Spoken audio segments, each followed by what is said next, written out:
Danny, welcome. Thank you, Bill. Casual conversation. We're going to edit this a little bit.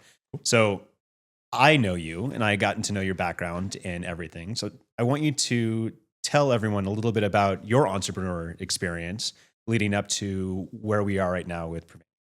I've always been fascinated with the startup world, and have had that opportunity to work alongside more on the smaller companies to help them scale operationally. And so I've had a couple opportunities early on to do that, and I had a mentor at one point say, "What do you want to do in 5 years?" So I made the decision to take the leap and start my own company about I guess back in 2017. And so took that journey about 5 years and built something up. Ultimately wasn't successful, but knew that I wanted to get back into the startup world. Well, tell us a little bit more about that because I think that as someone who was part of it a little bit, there was a there. So explain a little bit more about the company and what you did. As a sports fan, I wanted to create a new experience for both the fans and their favorite athletes. And so I created a real-time sports engine that gave fans direct access and insights into what their favorite athletes were connected with from a brand and a product perspective. Right. And so I wanted to create that immediacy for the fan, but also for the athlete. I wanted to give them a way to understand their true value. And so brought those two opportunities together and created the engine for sports and real-time commerce called Game Day. When someone specifically comes on, say an entrepreneur, or sorry, a large company, and they have that first call and they see that first vision of that product, what are those reactions? Give us some feedback. What are you seeing? Given that we are in the data privacy space, there's still a lot of definition internally within organizations around where does that live and who owns that.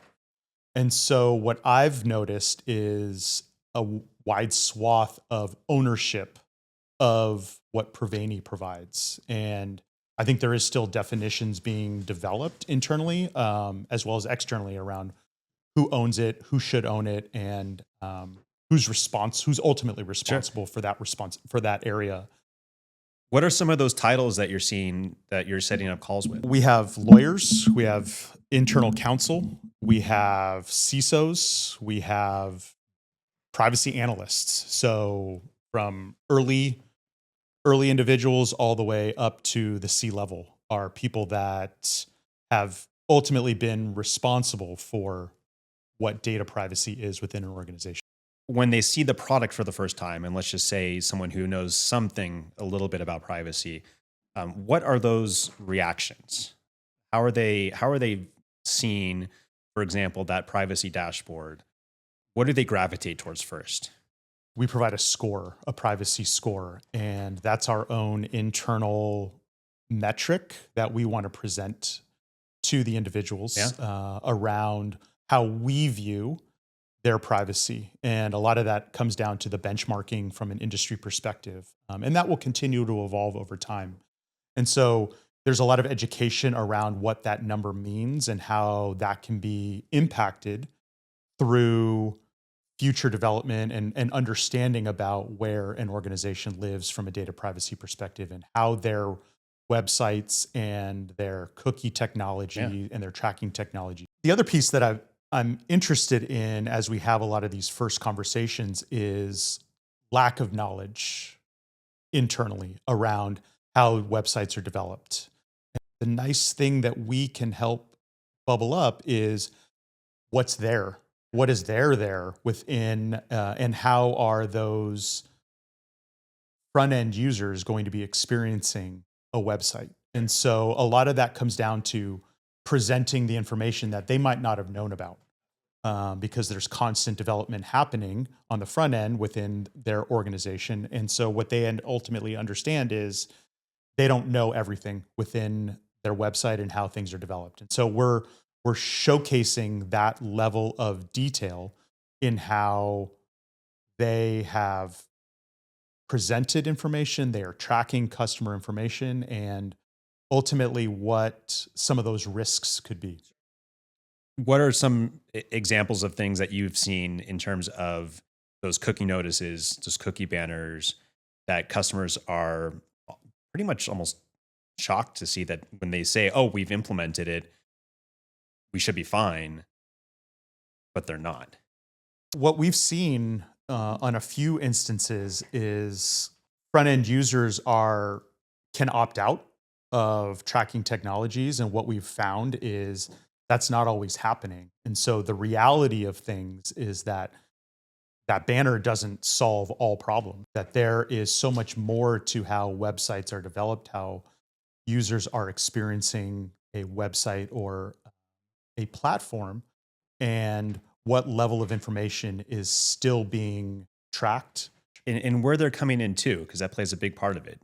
There's no one blanket policy globally, let alone in the US. It's all state by state, where California is very stringent, and that kind of bleeds over to a lot of the different other states. Some of them don't have policies at all. It's a really interesting kind of heat map, if you Mhm. will. Um, I yeah, think the other fascinating part is that because the web is everywhere, uh, one instance we had was a company that said, well, they only deal in a particular state in the East Coast. But the reality is that anybody could access that website.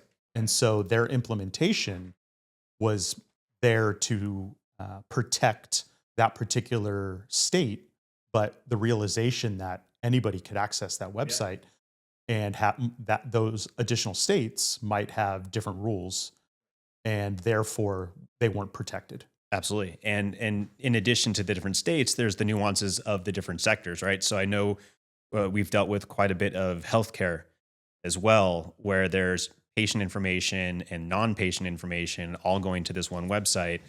Um, Tell us a little bit more about that.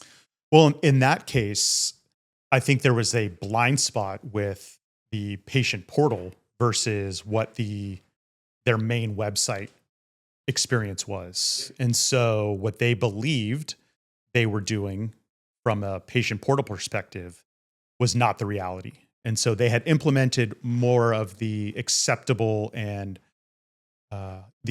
practices within their main website, but that wasn't carrying over into their patient portal. And so that was a blind spot that they didn't realize. And so our ability to showcase that and bubble that up helped them align with the implementation. Trust but verify kind of approach, right? Right. Right.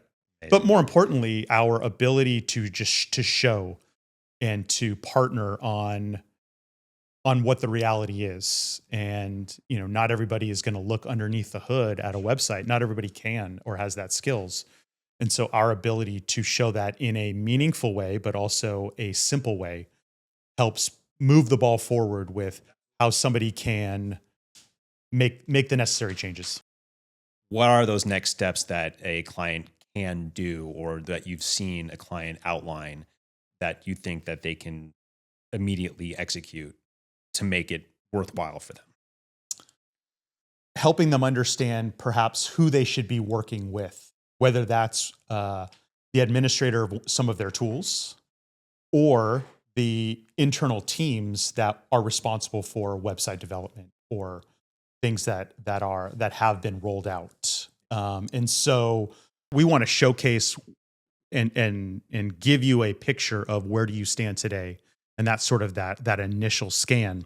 But we want to partner with you as things are happening and as new litigation is coming on or new policies are being introduced, whether that's within each state or globally.